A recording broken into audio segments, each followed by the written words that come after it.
పండంటి బిడ్డను కన్నది. ఇంట్లో అందరికీ చెప్పలేనంత ఆనందం. అందరూ ఎంతో సంతోషంగా ఉన్నారు. పాపకి 6 నెలలు నిండాయి. ఒకరోజు భార్యాభర్తలిద్దరూ అలా సరదాగా బయటికెళ్ళి అక్కడే భోజనం చేసి వచ్చారు. ఇంటికి వచ్చాక అప్పటి వరకు బాగానే ఉన్న ఆ తల్లి కళ్ళు తిరిగి పడిపోయింది. వెంటనే అంబులెన్స్ని పిలిచి హాస్పిటల్ తీసుకెళ్లారు. ఐసీయూకి షిఫ్ట్ చేశారు. ఆ రాత్రంతా అందరికీ కంగారు. చిన్న పాప ఏడుస్తుంది. డాక్టర్ ఐసీయూకి పాపను తీసుకురాకూడదు, పాలు పట్టించకూడదు అని చెప్పారు. తర్వాత కాస్త ఫార్ములా మిల్క్ తాగించి పాపను పడుకోబెట్టారు. ఇందులో డాక్టర్లు వచ్చి తనకి వైరల్ ఇన్ఫెక్షన్ వచ్చింది, ప్లేట్లెట్స్ పడిపోతున్నాయి, మేము చెప్పేంతవరకు పాపని దగ్గరికి తీసుకెళ్ళకండి అని చెప్పారు. అయితే ఈరోజు దేవి నవరాత్రుల్లో 5వ రోజు, లలితా త్రిపుర సుందరి అవతారం. శివుడి క్రోధాగ్ని నుండి పుట్టిన భండాసురుడు విషంగుడు విషక్రుడు అనే రాక్షసుల సహాయంతో 60,000 సంవత్సరాలు విచ్చలవిడిగా తన బలాన్ని పెంచుకుంటూ విన్యాసాలు చేస్తుండగా ఆ దేవతల రాజు ఇంద్రుడి బలం కూడా తగ్గిపోతుంది. భండాసురుడికి ఒక వరం ఉంది. అతనికి ఎవరు ఎదురుగా వచ్చి యుద్ధం చేసినా వారి సగబలం అతనికి వచ్చేస్తుంది. ఆ బలంతో ఎవరూ ఎదురించలేకపోతున్నారు. విషంగుడు విషక్రుడు అనే రాక్షసులతో కలిసి కామ ప్రళయాన్ని సృష్టించాడతను. దాంతో దేవతలు బ్రహ్మ విష్ణు మహేశ్వరులను వేడితే వారు కూడా ఏం చేయలేకపోతున్నారు. అతన్ని ఈ విశ్వంలో పుట్టిన ఏ జీవి ఏం చేయలేదు అని తెలుసుకున్నారు.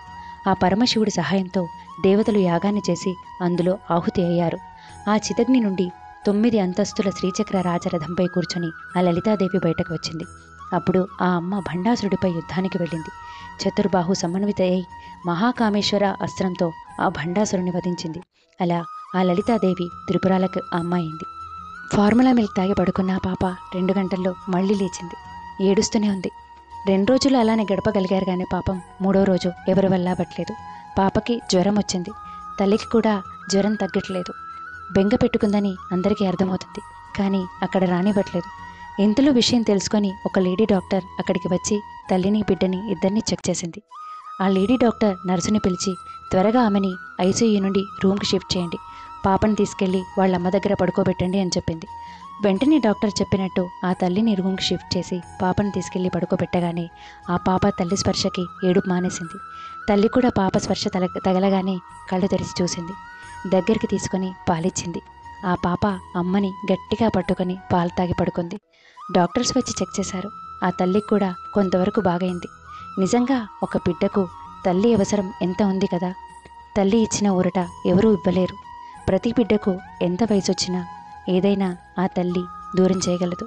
లలితాదేవి కదా మరి, ఏమంటారు? అందరికీ ఆ దేవి శరన్నవరాత్రుల శుభాకాంక్షలు. ఇట్లు మీ ప్రసన్న.